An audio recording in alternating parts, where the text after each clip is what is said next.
આજરોજ ભુજ આંતરરાષ્ટ્રીય ભીમ સેના અધ્યક્ષ કચ્છના મયુરભાઈ મહેશ્વરી દ્વારા ભુજ કલેક્ટર, જિલ્લા વિકાસ અધિકારી, મુખ્ય જિલ્લા આરોગ્ય અધિકારીને લેખિત રજૂઆત કરવામાં આવી કે રાપર ખાતે 108 એમ્બ્યુલન્સ સેવામાં ઈએમટી તરીકે ફરજ બજાવતા નરેશભાઈ રઘુભાઈ રાવળે એસડીએચ રાપરમાં પ્રસૂતિ દરમિયાન તેમના નવજાત બાળકના મૃત્યુ અંગે ડોક્ટર અને નર્સિંગ સ્ટાફની બેદરકારીના આક્ષેપો સાથે અરજી કરી છે।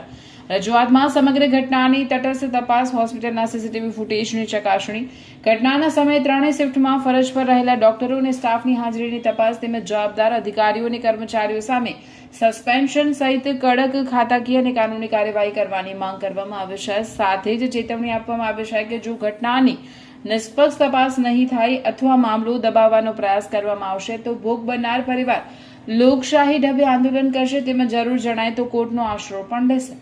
અંતે માનવ અધિકારો અને કુદરતી ન્યાયના સિદ્ધાંતોને ધ્યાનમાં રાખી સમય મર્યાદામાં નિષ્પક્ષ તપાસ કરી ભોગ બનનાર પરિવારને ન્યાય આપવાની માંગ કરવામાં આવી છે। મારું નામ મયુરભાઈ મહેશ્વરી, અધ્યક્ષ કચ્છ જિલ્લા આંતરરાષ્ટ્રીય ભીમ સેના। આજે આપના માધ્યમથી જણાવવાનું કે તારીખ 6/8/2026ના રોજ નરેશભાઈ રઘુભાઈ રાવળ દ્વારા જે પોતે રાપરમાં એસડીએચમાં એમ્બ્યુલન્સ ચલાવે છે અને ત્યાં પોતાના પત્નીની ડિલિવરી જ્યારે કરાવેલ ત્યારે ત્યાંના ડૉક્ટરોની બેદરકારી, સ્ટાફના બેદરકારીના કારણે એમના 4 વર્ષ પછી જે બાળકનું જન્મ થવાનું હતું, જે ખુશીઓ છીનવાઈ ગઈ છે, એ બાબતે આજે કલેક્ટર સાહેબને, જિલ્લા આરોગ્ય અધિકારીને, જિલ્લા વિકાસ અધિકારી અને ગાંધીનગર સુધી મેં તમામ આધાર પુરાવા સહિત રજૂઆત કરી છે કે એ ભાઈએ જે અરજદાર છે 7 માંગણીઓ સહિત માંગણી તપાસની માંગ કરી છે કે આમાં આ ખૂટે છે।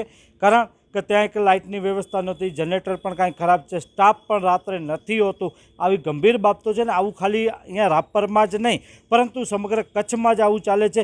પરંતુ જિલ્લા આરોગ્ય અધિકારી સાહેબ પાસે અમે વિનંતી સાથે માગણી કરીએ છીએ કે જે પ્રમાણે સરકાર ગ્રાન્ટો ફાળવે છે, પગાર આપે છે, એ પ્રમાણે જે પણ ડૉક્ટરો છે, સ્ટાફો છે કામ નથી કરતા તો આ બાબતે તટસ્થ તપાસ થવી જોઈએ। જો આ બાબતે કોઈ પણ ખાતાકીય તપાસ નહીં થાય તો અમે આ બાબતે કોર્ટમાં પણ જશું।